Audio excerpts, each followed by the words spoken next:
There was a ballot that was rejected first. Live mula sa GMA Network Center, ito ang 24 Oras. Magandang gabi po, Luzon, Visayas at Mindanao. Disgrasya ang ginabot ng mga volunteer para sa isang tree planting sa Silay sa Negros Occidental nang mawala ng preno ang sinasakyan nilang truck. 7 ang nasawi kabilang ang 3 senior citizen na nahulog sa kalsada matapos tumagilid ang sasakyan. 6 naman ang kritikal habang 11 ang nasa ospital. Nakatutok si Aileen Pedreso ng GMA Regional TV.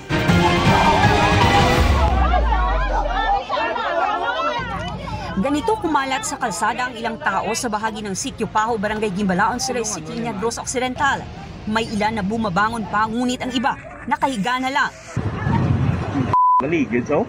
Nakatakip naman ng dahon ng saging ang ilang dugo ang katawan sa kuha ng isang uploader na napadaan sa bahagi ng Sitio Paho, Barangay Gimbalaon, Silay City, Negros Occidental. Ayon sa Silay City Police, ang mga nakuhang labi ay sa mga volunteer na magsasagawa sana ng tree planting activity sa lugar, pero nalaglag na mula sa sinakyan nilang mini truck. Sa inisyal na investigasyon ng Silay City Police, nawalan umano ng kontrol ang driver pagdating sa kurbadang bahagi ng kalsada alas 10 ng umaga.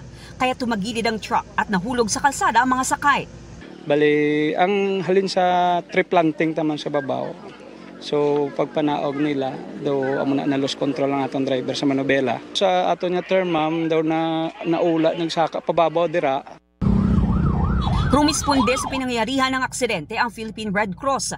Di bababa sa 7 ang nasawi sa insidente. 3 ang edad 60 pataas, 2 ang edad 50 pataas, habang 2 ang edad 30 pataas ayon sa Silay City Police. 6 ang nananatiling kritikal, habang 11 pa ang nasaktan din, kaya patuloy na inoobserbahan sa ospital. Kabilang ang driver ng truck na si Hernani Masa, 53 anyos. Ligin bonggo, yan na lang kuno sa kahoy, kay kun hindi ako na pag-ibonggo, madagdag sila sa, sa pilas, mapatay sila tanan. Gibi sa gani. Kaya hindi yabang kuno yahungod mo. Ayon naman sa asawa ng isa sa mga sakay ng truck, may problema na ang sasakyan bago pa man nangyari ang aksidente. Pag pakadto kuno kagina nila ya, daw nagtrouble ng ilang salakyan. Oo, may nanaog na gani kuno mga tao. Sige, gyapon nagpasaka. Patuloy pang tinututukan ng pulisya ang mga impormasyong ito. Samantala, sa official statement ni Mayor Judith Gallego ng Silay City, sinabi nitong ikinalulungkot niya ang nangyaring aksidente kung saan may mga namatay at may mga nasugatang empleyado ng City Hall. Tiniyak nito na tututukan nilang investigasyon at tutulong sa kaanak ng mga biktima. Mula sa GMA Regional TV at GMA Integrated News, Aileen Pedreso, nakatutok, 24 Oras. Bistado sa umano'y pambubugaw online ang isang buntis, ang mga biktima. Sariling anak at kapatid na kapwa menor de edad. Nakatutok si Bea Pinlac, exclusive. Ma! Huwag pong ganun, Ma! Ma! Ma! Mama! Mama! Mama, Papa! Ha? Binakuha po nila ako pa. Umiiyak at sumisigaw ang 25 anyos na babaeng ito na 5 buwan ng buntis nang arestuhin siya ng pulisya sa bahay nila sa Mabalacat, Pampanga nitong Miyerkules. Kinuha naman ng isang social worker ang 3 taong gulang niyang anak na babae. Ang mga sensitibong larawan at video daw kasi ng bata, inilalako ng nanay online kasama ng mga video at larawan ng iba pang menor de edad. Yung 3-year-old na victim natin ay inaalok through online yung mga malalaswang video at larawan ng kanyang ina na ito yung suspect natin. Ito yung mga mga nude pictures nilang mag-ina na madalas na ibigay is yung kanyang sariling anak. And then nung nalaman niya na good payer kami, sa kanya in-offer yung other minors. Huwag niyo po kumulagan. Anak ko yan, ubod ng tigas ng ulo. Mama! Kung anong ikakabuti sa kanya, kung ikulong niya, sige. Mismong mga magulang ng buntis na babae, hindi naman pumalag ng arestuhin ang anak. Biktima rin umano ng suspect ang 14 na taong gulang niyang kapatid na babae na nirescue din ng mga otoridad. Patuloy naman ang pagsagip sa iba pang kaanak ng suspect na posibleng ibinugaw niya rin umano online. Sa mga ganitong kaso kasi, kailangan din namin alisin sa harm yung iba pang bata na nandun sa environment na yon o yung sitwasyon na yon o yung place na yon. Ayon sa pulisya, hindi bababa sa 2,000 piso ang singil ng suspect, depende sa nilalaman ng litrato o video. Ang karaniwan niya raw parokyano, mga dayuhan. Usually yung mga inaalok ng nanay ay yung mga foreign national o kaya yung mga dayuhan na maaaring maka-access through online at yung maaaring makabili ng merong pera na pwedeng pambilyan itong mga ganitong images o kaya video. Mama, wag mama, nanganganak po ako, ma. Alam ko yun. Ma, huwag niyo po pupusasan, di ba mga tatangan? Ayon sa pulisya, may mga setup naman sa kulungan para sa mga suspect na may espesyal na kalagayan tulad ng pagdadalang tao. Na makakaasa rin na kung ano yung nararapat na pangangalaga ay ibibigay sa kanya, lalong-lalo na sa kanya kalagayan ngayon. Hindi na nagbigay ng pahayag ang suspect sa harap ng kamera. Pero ang sabi raw niya sa pulisya, to demand for their basic needs, lalo na 3 years old lang yung bata at siya ay 5 months na pregnant. Nahaharap ang suspect sa reklamong paglabag sa mga batas kontra online sexual abuse and exploitation of children at trafficking in persons kaugnay ng Cybercrime Prevention Act. Para sa GMA Integrated News, Bea Pinlac, nakatutok 24 oras. Ang Rodrigo Roa Duterte.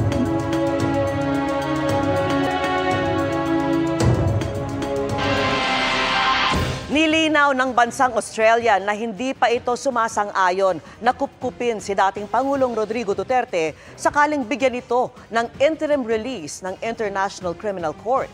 Hindi raw nila kinokonsidera ito. Ito ay kasunod ng paglalahad ng anak na si Vice President Sara Duterte ng Australia, ang isa sa tinitignan nilang bansang maaring pagdalhan sa ama. Nakatutok si Darlene Kai. Si Vice President Sara Duterte mismo ang nagsabi ang bansang Australia ang isa sa tinitignan nilang lugar na maaaring kumupkop sa amang si dating Pangulong Rodrigo Duterte sakaling pagbigyan ng International Criminal Court ang hiling nitong interim release. Australia is in the list of countries that are considered by the lawyers, but I am not here for the interim release, not for this visit. Thank you. Kagagaling lang doon ng bise noong isang linggo at humingi pero nabigong makapulong si Australian Foreign Affairs Minister Penny Wong. Ngayon, paglilinaw mula sa pamahalaan ng Australia, hindi pa raw sila pumapayag na tanggapin ng dating Pangulo kung mabigyan ito ng interim release. Hindi rin daw nila ito kinokonsidera ngayon. Para mabigyan ng interim release ang isang nakadetain sa ICC, kailangan signatory sa Rome Statute ang pagdadalhang bansa gaya ng Australia. At dapat payag itong tanggapin ang suspect. Noong Pangulo pa si Duterte taong 2017, inirekomenda na ng Australia na paimbestigahan ng mga umano'y extrajudicial killings o EJ case sa ilalim ng Administrasyong Duterte. Yan ang mga insidenteng bahagi ngayon ng kasong kinakaharap niya sa ICC. Noong 2018, inaresto at saka pinalaya sa bansang Australianong si Sister Patricia Fox dahil sa pagkakasangkot umano sa isang protesta. Paliwanag ni Fox, hindi rally kung hindi press conference ang kanyang pinuntahan. 2016 naman ang mag-viral ang sinabi ng alkalde noong si Duterte tungkol sa isang Australianang ginahasa at pinatay sa Davao City noong 1989. Nagalit ako kasi ni-rape? Oo, isa rin yun. Pero napakaganda. Dapat ang mayor muna ang mauna. Humingi ng tawad kalaunan si Duterte para sa mga sinabi niya. Sa petisyon ng kampo ni Duterte para sa interim release, may binanggit na bansa pero redacted ito o nakatakip sa bersyong inilabas sa publiko dahil ito raw ay confidential. Inihayag na rin sa korte ng prosekusyon ang pagtutol nito sa interim release ni Duterte. Para sa GMA Integrated News, Darlene Kai, nakatutok 24 oras. Huli sa akto kaya inaresto ang 3 nagnanakaw umano ng kable ng ilang CCTV na ginagamit sa No Contact Apprehension Program ng MMDA. Na-recover din sa isang junk shop ang mga nakuhang kable. Nakatutok si June Veneracion. June 20 nang nakawin ang kable ng mga CCTV camera ng MMDA sa EDSA Guadalupe Overpass na ginagamit sa NCAP o No Contact Apprehension Program. Hindi lang isa ang naputulan ng kable, kundi 8 CCTV camera sa north at southbound lane. Natangay nila ang kable na may halagang 104,000 pesos. 5 araw ang lumipas, muling bumalik sa lugar ang mga nagnakaw. They were caught in the act. So nahuli nga dito itong 3 tao. Nakakulong ngayon dito sa Makati City Police Station ang 2 lalaki at 1 babae na sangkot daw sa pagnanakaw ng kable ng CCTV camera ng MMDA. Sabi ng PNP, mga nangangalakal daw ang mga suspect. Na-recover mula sa isang junk shop ang mga kable na kanila umanong ninakaw. Positibo raw kinilala ng mga may-ari ng junk shop ang mga suspect. Alam naman natin na meron tayong anti-fencing law, pero nakikita kasi ng PNP yung pakikipagtulungan nila at naging instrumento din sila sa pag-solve ng krimen. Kaya po, maaring hindi po sila makasuhan. Ang 2 lalaking suspect ay nakasuhan na raw dati ng paglabag sa Comprehensive Dangerous Drugs Act at pagkakasangkot sa illegal gambling.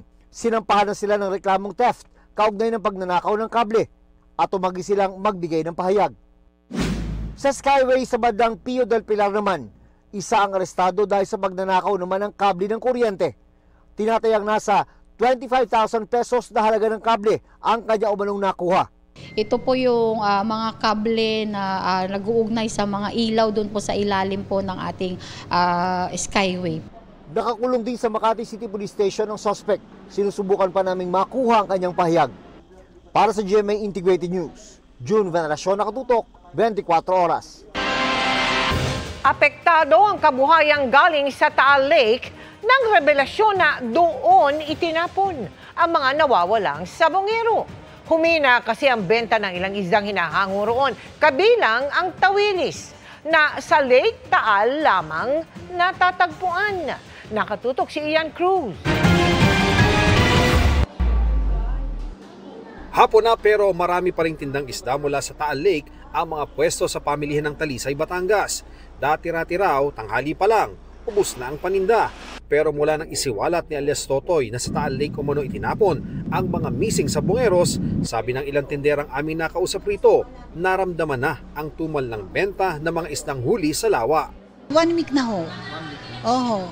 Dahil nga na sa isyong yan na yung mga magsasabong daw itinapon sa Taal Lake, na kay Sugayon.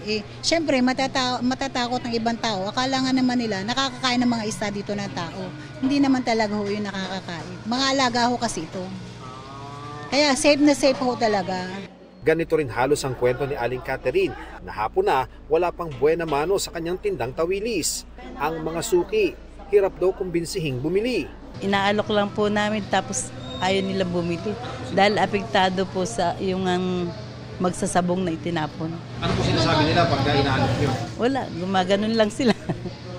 Mag-aalas 4 na ng hapon nang may buhay naman nung bumili ng kanyang tawilis na di raw apektado ng usap-usapang itinapon sa lawa ang missing sabongeros. Dahil alam ko naman nung hindi naman nung siya wala naman nung masama. Ayos naman nung ang isda. Kitang-kita naman niyo sa itsura pa lang, ang taba na niya. Sa pwesto ng buhay na tilapia, tumaas pa nga raw ang bentahan kahit may balita pa ukol sa missing sabongero.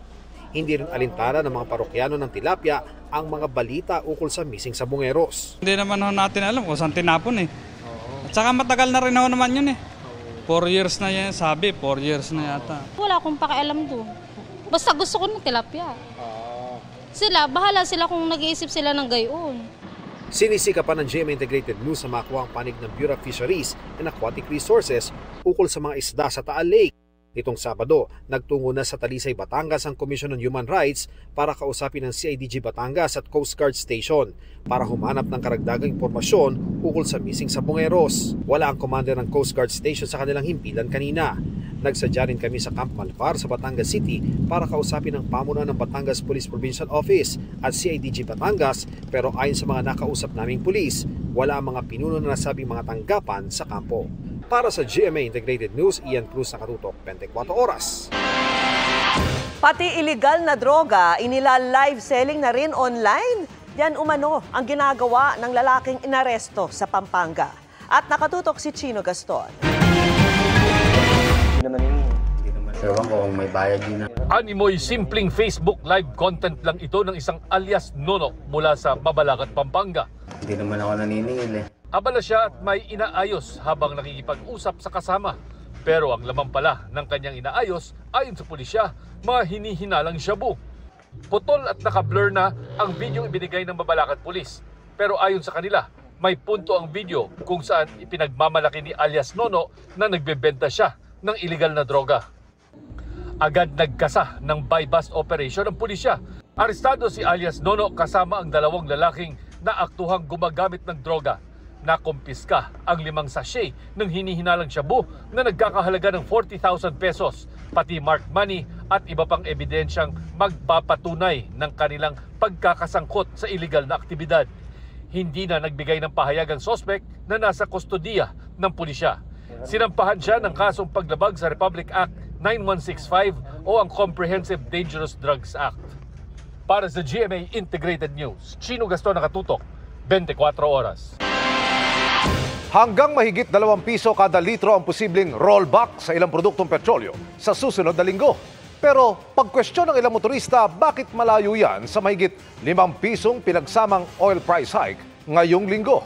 Nakatutok si Bernadette Reyes. Humupa ang takot sa epekto sa supply ng langis ng tensyon sa pagitan Israel at Iran ayon sa Department of Energy.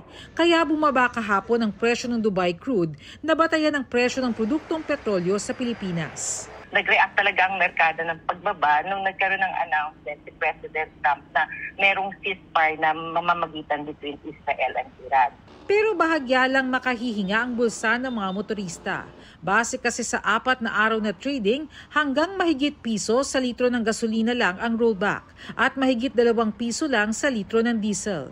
Hindi niyan mababawi ang mahigit 5 pisong pinagsamang halaga ng 2 bagsak na increase ngayong linggo. Maliit pa rin yung rollback na yan. Grabe ang itinaas, sobra. Tataas din po kasi yan. Mag-rollback lang ng parang wala rin kasi tandaan nilang tataas din yung diesel. Pag nagtaas malaki, pag nagbaba maliit, kaya yung diesel palobo ng palobo yung presyo. Hindi na babalik dun sa dati. Wala tayong control sa mga reason ng pagtaas or ng pagbaba.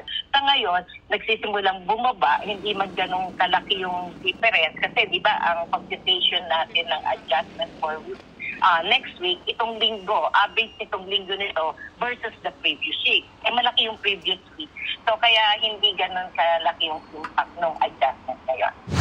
Sa kabila ng inaasahang rollback sa presyo ng produktong petrolyo sa darating na Martes, tuloy ang panawagan ng grupong TNVS Community Philippines na itaas ang singil sa pamasahe. 20 pesos na dagdag sa base fare ang hirit ng grupo. Anila taong 2023 pa nag-file ng petition for fare increase ang grupo at nagkaroon na ng pagdinig. Naghain muli sila ng motion para magkaroon ng ikalawang pagdinig ngayong taon. Ito pong rollback na sinasabi nila, hindi pa naman po talagang sobrang baba. Pagbigyan po sana yung hinaing namin na madagdagan kami ng 20 pesos. Sa hirit naman ng mga jeepney transport group na taas singil sa pamasahe ayon sa DOTR, pinag-uusapan pa ito. Wala pang tugon ng LTFRB kaugnay ng mga petisyon pero ayon sa DOTR, kailangan nating balansehin din yung epekto ng pagtaas ng pasahe sa ating mga commuter. Kailangan pag-aralan natin, so ikukonsulta na po natin yan sa ating economic team para makakuha tayo ng guidance. Para sa GMA Integrated News, Bernadette Reyes, nakatutok 24 oras. Hindi na kailangang pumunta sa Quezon City ng ilang veterano at retiradong sundalo sa Calabarzon na gustong magpakonsulta sa Veterans Memorial Medical Center. May tila extension clinic na kasi ang ospital na binuksan sa Lipa, Batangas na balak pang dagdagan sa iba pang rehiyon. Nakatutok si Ian Cruz. Sa loob ng Fernando Air Base Hospital sa Lipa, Batangas, may klinika ng laan para sa mga veterano at retiradong sundalo na pinasinayaan ni Pangulong Bongbong Marcos.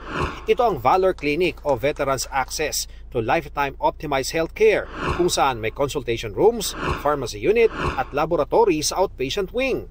May pasilidad din para sa teleconsultation kung saan maaaring makausap ng mga pasyente ang mga espesyalista ng Veterans Memorial Medical Center o VMMC sa Quezon City. Inisyatiba kasi ng VMMC ang Valor Clinic para mapalawak ang kanilang serbisyong medikal sa iba't ibang bahagi ng bansa.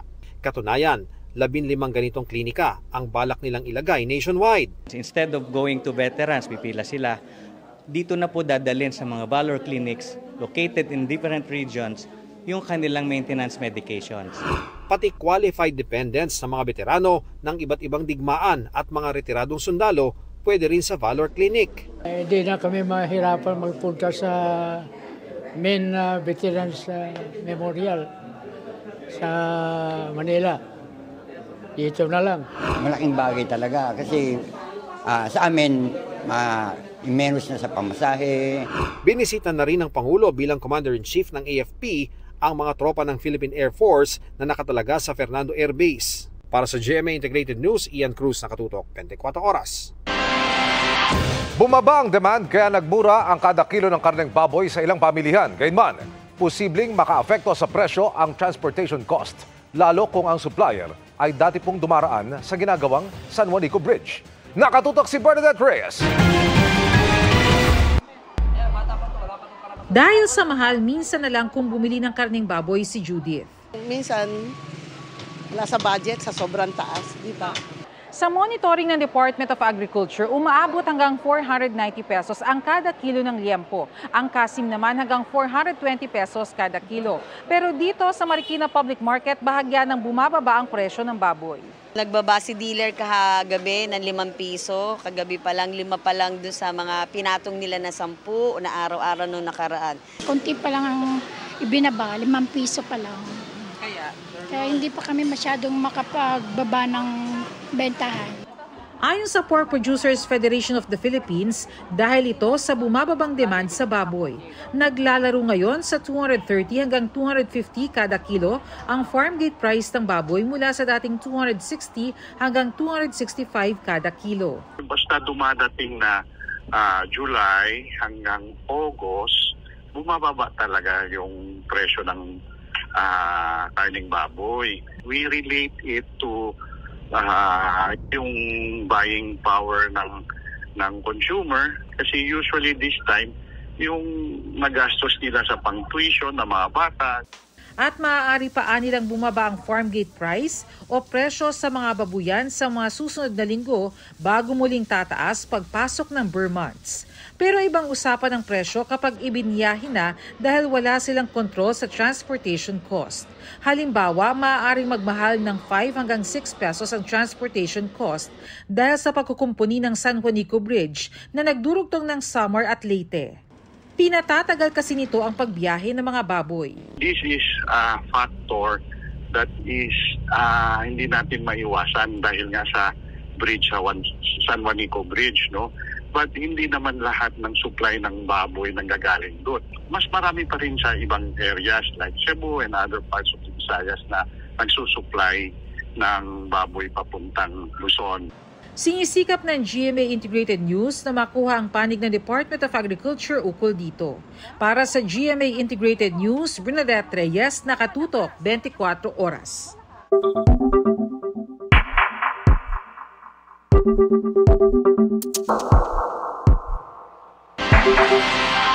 Hiniling ng House Prosecution Panel sa Senate Impeachment Court. Natanggihan ang kahilingan ni Vice President Sara Duterte na pag-dismiss sa kaso. Sinagot din ng prosekusyon ng mga puntong tinukoy ni Duterte sa kanyang reply sa summons ng korte. Nakatutok si Tina Panganiban Perez. Tinanggap ngayong hapon ng Senate Impeachment Court ang submission ng House Prosecution Panel. Tugon nila ito sa sagot ni Vice President Sara Duterte sa summons ng Senate Impeachment Court.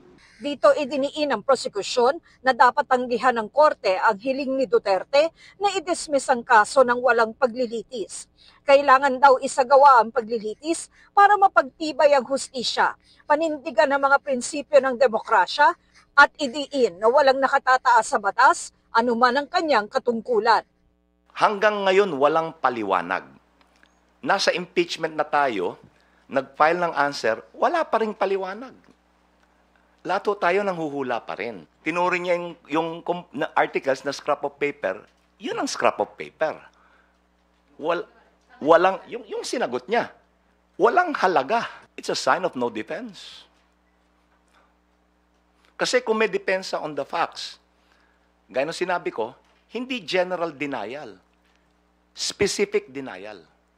Hindi totoo sapagkat ito ang totoo. Wala nun eh.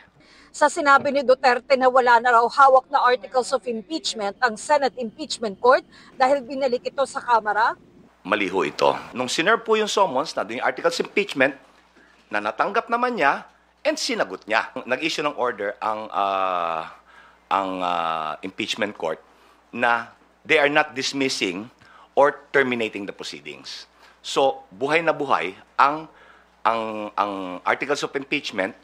pinabulaanan din ng prosekusyon ang sinabi ng bise na lumabag ang articles of impeachment sa constitutional provision na nagbabawal sa pag-initiate ng mahigit isang reklamo sa isang opisyal sa loob ng 1 taon. Yun hong Secretary General, nung tinanggap niya ito, inipon muna niya yung mga ibang complaints. Ang iniiwasan ho, ayon sa Supreme Court, merong isa, yung mauunang mag-file, na flimsy o walang kabuluhan, just to bar other legitimate impeachment complaints. Kinontra rin ng House Prosecution Panel ang sinabi ng bise na hindi pwedeng tumawid ang impeachment proceedings mula sa 19th Congress patungo sa 20th Congress. Mali raw ang intindi ng depensa sa tinukoy nitong kasong Balag versus Senate of the Philippines. Sabi ng prosekusyon, malinaw raw na sinabi ng Korte Suprema na ang Senado ay isang continuing institution at hindi ito nabubuwag sa kada eleksyon. Sa sinabi naman ng kampo ng bise na walang statements of ultimate facts, sagot ng prosekusyon, may bago na ho ngayong rules, yung 2019 amendments. Ngayon ho, ang requirement na ultimate facts and evidentiary matters. So nagko-quote siya ng rule of procedure na paso na. Kaya ang hiling ng prosekusyon sa korte, simulan na ang paglilitis. I-convict ang bise, iutos ang pagtatanggal sa kanya sa pwesto at patawa ng habang buhay na disqualification sa paghawak ng anumang public office. Ayon sa House Prosecution Panel, tiwala sila sa proseso ng impeachment at tiwala sila na tutupad ang senator judges sa kanilang tungkulin ng naaayon sa konstitusyon. Binigyan din ng House Prosecution Panel ng kopya ang kampo ng bise. Para sa GMA Integrated News, Tina Panganiban Perez, nakatutok 24 oras. Ang araw-araw na pagtawid sa ilog ng mga estudyante sa ilang probinsya sa Mindanao mas naging pahirapan dahil sa pagtaas ng tubig dulot ng mga pag-ulan. Sa Ilocos Norte naman, may ilang residente pang kinailangang i-rescue. Ang epekto ng masamang panahon sa iba't ibang panig ng bansa sa pagtutok ni Mariz Umali. Buwis buhay ang pagtawid sa ilog ng ilang estudyante sa Medsalip, Zamboanga del Sur nitong Martes. Ang ilang maliliit, binuhat na ng kanilang mga magulang. Bagaman tumatawid talaga sa ilog ang mga estudyante papunta at mula sa eskwelahan, inabutan sila ng pagtaas ng tubig sa kuhang ito ng pauwi na. Tingala ko nagkadaghan sila pag-ayon mo tapos pangutana. Anong langoy man mo, uli man mo. Ang inyong gipugos. So ingon siya nga kinahanglan na mo uli kay napay tugwayon, napay mga hayop pa nga ila pang itugway kay ulan magpud, balaka sila kay basin mabahaan pud ilang mga hayop. Tinatalakay na ng mga otoridad at lokal na pamahalaan ang mga hakbang para masigurong ligtas sa mga estudyante lalo't mapanganib kung magpatuloy pa ang masamang panahon. Halos ganito rin ang kalbaryo ng mga estudyante sa South Ubi, Maguindanao del Sur. Nasira kasi ng malakas na ulan ang dinadaanan nilang kawayang tulay. Malakas ang ragasa kaya pahirapan ang pagtawid. Ang ilang guro sumasakay na sa kabayo para makatawid sa ilog. Tuluyan namang nilamon ng tubig ang spillway na ito sa Ventar, Ilocos Norte. Rumagasa ang tubig mula sa bundok kasunod ng tuloy-tuloy na pag-ulan. Hirap makatawid ang maraming motorista. Ang ilang residente sinuong ang baha habang tulong-tulong sa pagbuhat ng motor para makatawid sa baha. Sa bayan pa rin ng Ventar, 7 residente ang nasagip sa gitna ng rumaragasang ilog. Ayon sa kanila, mangingisda sila pero inabutan ng biglang pagtaas ng tubig. Maswerte namang may nakapansin sa ilaw ng kanilang flashlight kaya agad silang nirespondehan. Ayon sa Pag-asa, habagat, Intertropical Convergence Zone o ITCZ at localized thunderstorms ang nagdulot ng pag-ulan sa ilang panig ng bansa. Para sa GMA Integrated News, Mariz Umali nakatutok, 24 oras. Ang Rodrigo Roa Duterte.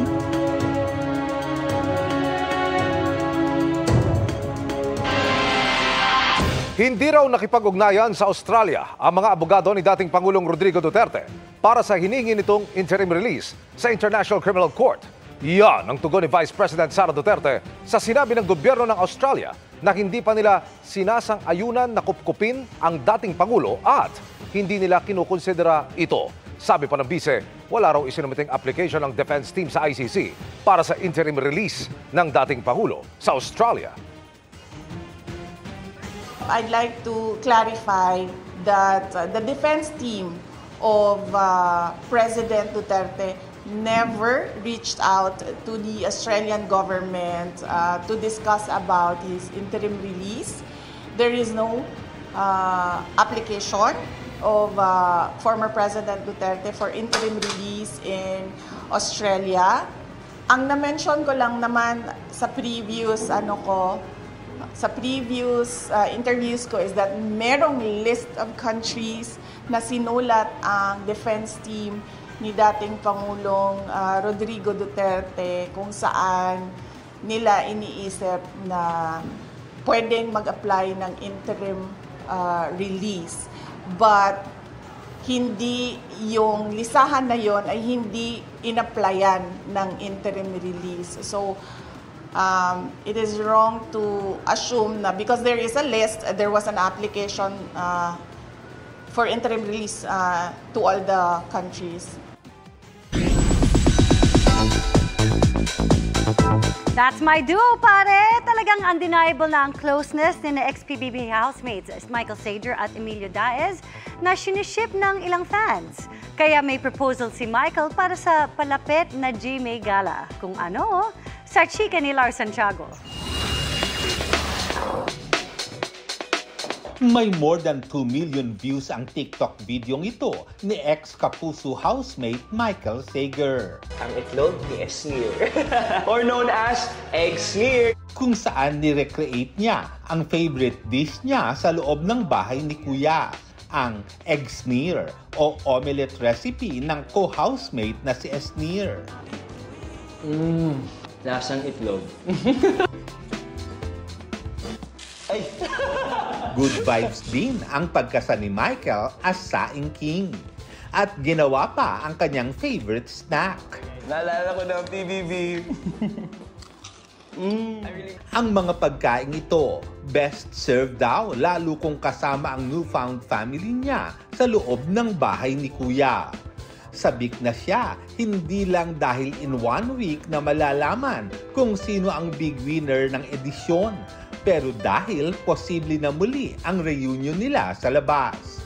Pero bago yan, makikilala muna mamaya ang ikatlong duo na papasok sa Big Four.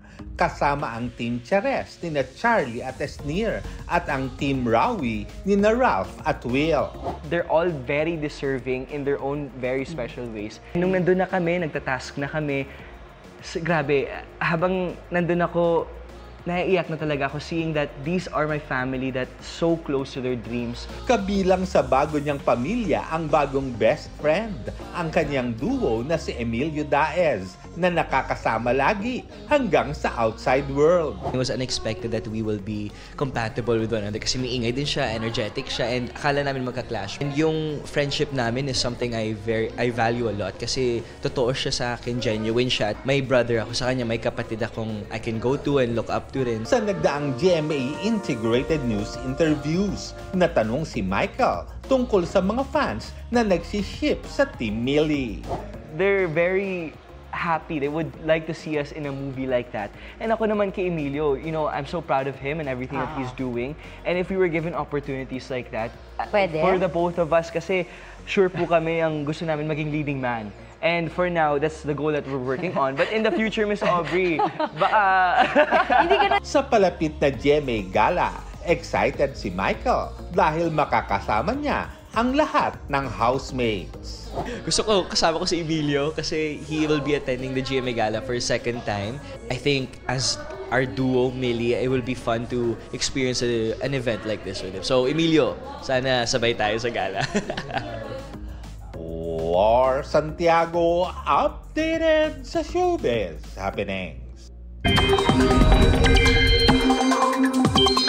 Mga kapuso, nag-dissipate o nawala na kaninang hapon yung low pressure area na minomonitor sa labas ng Philippine Area of Responsibility. Pero ayon sa Pag-asa, may bagong cloud cluster o kumpol ng mga ulap sa silangan ng Luzon. Hindi inaalis ang tsansa na mabuo yan bilang panibagong sama ng panahon o low pressure sa mga susunod na araw. Sa ngayon, wala pa naman itong epekto sa bansa pero dahil pa rin sa habagat, magpapatuloy ang pag-ulan sa ilang bahagi ng Pilipinas. Base sa datos ng Metro Weather, maulan sa halos buong bansa bukas lalo na po sa hapon. May matitinding ulan pa rin gaya ng posibleng maranasan sa ilang bahagi ng Northern at Central Luzon, Bicol Region, Western Visayas at malaking bahagi ng Mindanao. Halos ganito rin ang panahon sa linggo pero mas malawakan at mas marami na ang malalakas na pag-ulan. Maging alerto dahil mataas din ang banta ng baha o landslide. Posible rin ang mga pag-ulan ngayong weekend sa Metro Manila kaya mag-monitor lang rainfall advisories ng Pag-asa. Dumepensa ang ombudsman sa mga akusasyon tungkol sa pag-aksyon nito sa reklamo kaugnay ng paggamit ni Vice President Sara Duterte ng confidential funds. Giit nito, hindi inaagaw sa Kamara ang kapangyarihang mag-impeach. Naghain ng kontra-salaysay ang vice kaugnay ng reklamo. At nakatutok si Joseph Moro. Nagsumite na ng kanyang sagot o counter-affidavit si Vice President Sara Duterte sa summons na ipinadala sa kanya ng Ombudsman. Ito ay kaugnay ng reklamo base sa committee report ng Kamara na inihain sa Ombudsman. Kaugnay ng umunima anomalyang paggamit niya ng confidential funds ng Department of Education at Office of the Vice President. Pagkatapos naman ito ay bibigyan din ng Ombudsman ng 10 araw ang Kamara para sa kanilang tugon sa sagot ng Vice President. Ikinagulat ng Kamara ang pag-aksyong ito ng Ombudsman sa committee report ng Kamara. Ikinabahala pa ng ilan na baka makaapekto ito sa impeachment complaint sa Senate Impeachment Court, lalo na kung sakaling i-dismiss o ibasura ng Ombudsman ang findings ng Kamara. Pero sabi ni Ombudsman Samuel Martires, kung ayaw daw ng Kamara na may makaapekto sa impeachment laban sa Vice President, bakit daw isinumite ng Kamara ang committee report nito sa Ombudsman? Ang Office of the Ombudsman, pag nakatanggap ng committee report from both houses, from any of the houses, from the Senate or from the House of Representatives, we treat it as a complaint. We do not treat it as a paperweight or a scratch paper na titingnan lang namin. So sino ang magiging complainant dito? Alangan naman ang maging complainant ang Office of the Ombudsman. Sinagot ni Martires ang mga akusasyon ng kanyang paggalaw ay dahil appointee siya ni dating Pangulong Rodrigo Duterte sa 2 posisyon sa gobyerno. Hindi ko naman kinahihiya, hindi ko tinatatwa na ako'y naging Associate Justice ng Supreme Court dahil kay Digong. Hindi ko rin itinatatwa na ako'y naging ombudsman dahil kay PRRD. Mula nang ako'y inappoint ni Digong sa Supreme Court hanggang sa ombudsman, ni minsan ay hindi nakiusap sa akin si Digong. Sa mga nagsasabing sana ay patapusin muna ng Ombudsman ng Senate Impeachment Court sa paglilitis nito. Do I look stupid to you? Did I in the past do something that is against the law? Ayon kay Ombudsman Martires, fact-finding ang ginagawa ng kanyang opisina na hindi makakaapekto sa impeachment. We are not grabbing the powers of Congress to impeach an impeachable officer. No. Neither are we trying to supplant the findings of the House of Representatives with respect to the impeachment complaint of the Vice President. We are not going to dismiss anything. What is there to dismiss when our power is only to investigate? Paliwanag pa ni Martires ang ginagawa nilang investigasyon nakadepende pa sa kalalabasan ng impeachment court. What we have at the moment is the power to investigate and not to prosecute. The Ombudsman or any investigating body has to await the result of the impeachment proceedings. If the impeachment proceedings will result in the conviction of the Vice President, then the Ombudsman or any investigative body, even the DOJ, can file the necessary case now, criminal case, against the Vice President.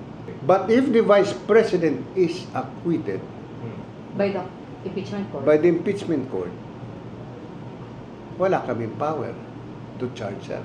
Para sa GMA Integrated News, Joseph Morong, nakatutok 24 oras. Inilabas na ang video ng panununog ng tren ng isang lalaki sa South Korea na ikinasugat ng 6 na tao nitong Mayo. Sa surveillance footage noong May 31 na inilabas ng Seoul Southern District Prosecutor's Office, kita ang isang lalaking sakay ng siksikang bagon na may kinuha po sa kanyang bag. Bote ito na may lamang palang gasolina na ibinuhos niya sa bagon. Nagpulasan naman ang iba pang pasahero at meron pang nadulas. Kasunod nito'y sinilaban ng lalaki ang tren na nabalot agad ng makapalat maitim na usok. Sabi ng mga investigador, pinlano ng 67 taong gulang na lalaki ang arson.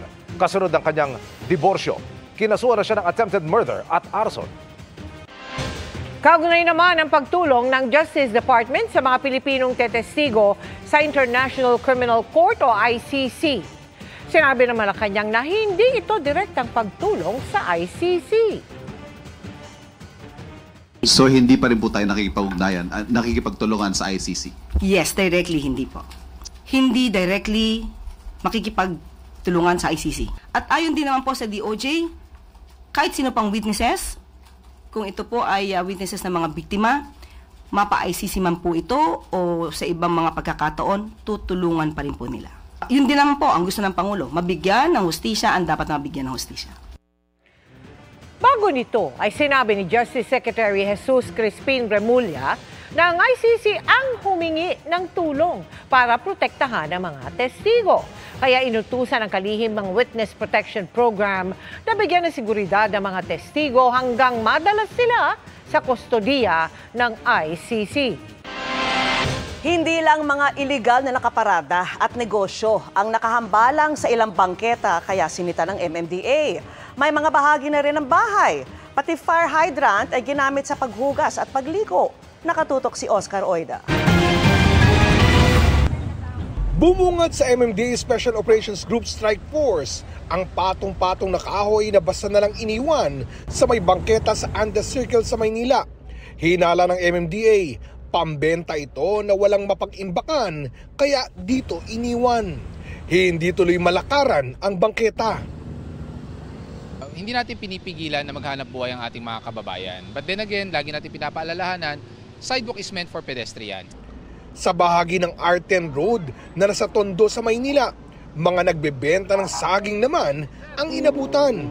Ang iba, hindi lang sa bangketa kundi sa mismong kalsada na pumwesto. Pang ilang beses na umano ito. May pwesto naman po kayo. Bakit pa po kayo? You have to resort to selling your items sa kalsada mismo. Sa Moriones Street naman, ginawa ng extension ng mga bahay at tindahan ang mga bangketa. Meron ding mga iligal na nakaparada. Ang mga ganyan sa Dagupan Street na unattended o walang bantay, pinagbabatak. Kalunos-lunos din ang kondisyon ng ilang bangketa matapos minstulang gawin ng bahay ng ilan. Ang isang hydrant nga, ginamit na umunong hugasan at paliguan. Ang Dagupan po is part of the Mabuhay Lane. So ang purpose po ng Mabuhay Lane is to serve as an alternate route to lessen the congestion sa mga major thoroughfares. Sa bahagi ng Chino Roces Avenue Extension naman na nasa boundary ng Makati at Taguig, may ilan pa rin pumaparada ng alanganin. Sa tapat ng isang karinderya, kabilaan ng kalsada ang may nakaparada. Ganon din sa harap ng ilan pang establishmento sa lugar. Paulit-ulit po natin pinapasadahan yan. What we have to do lang talaga dito is we have to be consistent, paulit-ulit.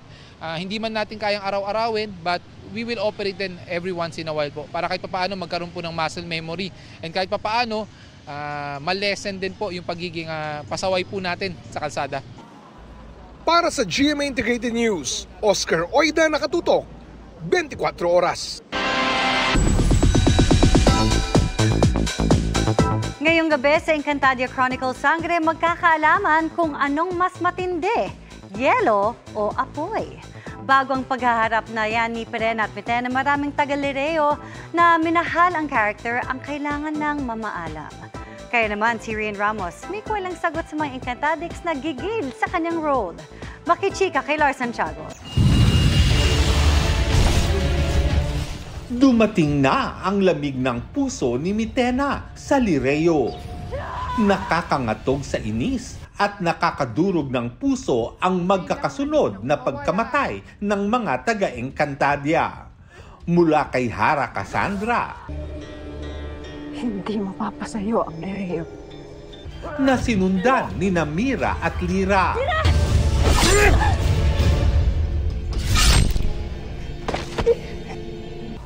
Nakuha na rin ni Mitena ang brilyante ng hangin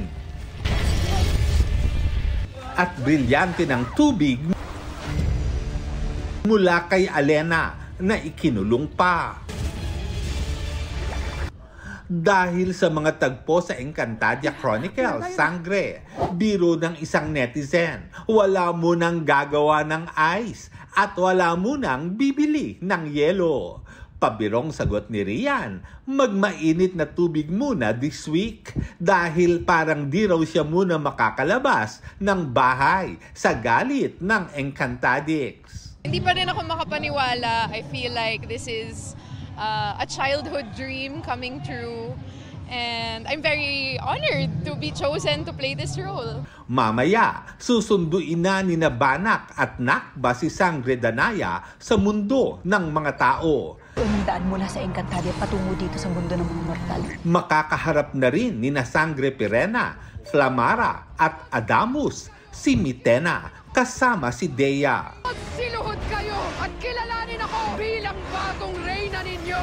Puring-puring araw ni Rian ang co-stars, lalo ang mga bagong sangre. It gives me so much hope talaga for the entertainment industry to see these young actors being so professional and giving so much importance to the work that they do. I think you will all really love their performances also. Parang lahat naman kami nag-extra effort. We dug deep talaga para gawing totoo yung mga character namin. Ngayong Pride Month, nagpakita rin ng suporta si Rian sa Pride Run sa Quezon City ng LGBTQIA community. We want to celebrate with them also because even in the showbiz industry, ang layo-layo na natin today from where we used to be. Kasama niya rito si Allen Dizon. Yung Pride Month na ganito, di ba? Parang masarap na lang, parang sarap makita na meron silang unity, di ba? Pag mahal mo isang tao, it's unconditional eh. Kahit ano man siya, kahit sino siya, kapag mahal mo, so kailangan mo talagang panindigan. Kamusta na si Lara? Napapanood naman si Allen sa GMA Prime series na Sanggang Dikit for Real na pinagbibidahan ng mag-asawang Jenilyn Mercado at Dennis Trillo. Ang action at adrenaline sa set, gusto na nga raw nilang dalhin off-cam kaya nagkakaayaan na sa paborito nilang libangan. Pinag-uusapan namin mag-ride kami, magmumotor kami kasi nagmumotor sila so gusto nilang mag-ride sa Pampanga, sa North. Lars Santiago, updated sa showbiz happenings. Inaayos na rin ang mala VFA na kasunduan ng Pilipinas at Canada. Ang update sa pagtutok ni JP Soriano. Nakatakdang pumirma sa isang Visiting Forces Agreement ang Pilipinas at Canada matapos ang naging negosasyon sa Status of Visiting Forces Agreement o ZOVFA noong Marso. Ayon sa Department of Foreign Affairs, ito ay ang kasunduan sa pagitan ng Department of National Defense ng Pilipinas at Embassy of Canada sa Pilipinas para sa isang defense cooperation program. Kabilang diyan ang military education, training exchanges, information sharing, peacekeeping operations at disaster response sa pagitan ng Canada at Pilipinas. Ang Pilipinas meron ng katulad na Visiting Forces Agreement sa Amerika at Japan at kinakausap na ang iba pang bansa gaya ng New Zealand at France. Bukod sa VFA, mas palalakasin din daw ang maritime cooperation ng Canada at Pilipinas. Inaasahang bibisita sa Pilipinas ang mga Canadian frigates na lalahok sa mga paglalayag sa West Philippine Sea. Lahat ng ito matatalakay sa susunod na Philippine-Canada Maritime Dialogue na magaganap ngayong taon. Canada's work in this part of the world is anchored in our Indo-Pacific strategy, which places the Philippines as a key partner in promoting a free, open, and sustainable region. Sa selebrasyon ng Canada Day 2025 na inorganisa ng Embahada ng Canada sa Pilipinas, nagpasalamat ang DFA sa suporta ng Canada sa gitna ng mga pangaharas ng China sa Pilipinas sa West Philippine Sea. We thank Canada for its consistent support for international law, including UNCLOS and the 2016 Arbitral Award. Ang tinutukoy na 2016 Arbitral Award ng DFA ay ang desisyong nagbasura sa 10-dash line map ng China at nagsasabing iligal ang pangaangkin nito sa West Philippine Sea. Para sa GMA Integrated News, ako po si JP Soriano, nakatutok 24 oras. Hindi lang sa telebisyon sinusubaybayan ang 24 oras, kundi pati na rin sa bago nitong podcast. Wala pang isang linggo mula nang ilunsad ang 24 Oras Podcast nakuha agad dito ang top ranking sa Apple Podcast sa bansa. Nanguna ito sa news category habang pumangalawa naman sa overall across all categories. Nakatutok si Darlene Kai. Mula sa GMA Network Center, ito ang 24 Oras. Wala pang isang linggo mula nang ilunsad, number 1 na ang 24 Oras Podcast sa news category ng Apple Podcasts sa Pilipinas. Number 2 naman ito across all categories. Inilunsad ang 24 Oras Podcast nitong June 23 para pwede ring pakinggan ng 24 Oras at 24 Oras Weekend while on the go. Grateful at proud ang GMA Integrated News sa overwhelming response sa mga Pilipino sa 24 Oras Podcast. Ayon kay Senior Vice President at Head ng GMA Integrated News, Regional TV at Synergy, Oliver Victor B. Amoroso. Ang 24 Oras Podcast ay binuo ng GMA Integrated News Digital Strategy and Innovation Lab in collaboration with 24 Oras at GMA New Media Incorporated. Para sa GMA Integrated News, Darlene Kai, nakatutok 24 Oras. Maraming salamat po sa inyong lahat. At yan ang mga balita ngayong Biyernes. Ako po si Mel Tiangco. Ako naman po si Vicky Morales para sa mas malaking misyon. Para sa mas malawak na paglilingkod sa bayan, ako po si Emil Subangil. Mula sa GMA Integrated News, ang News Authority ng Pilipino. Nakatuto kami 24 oras.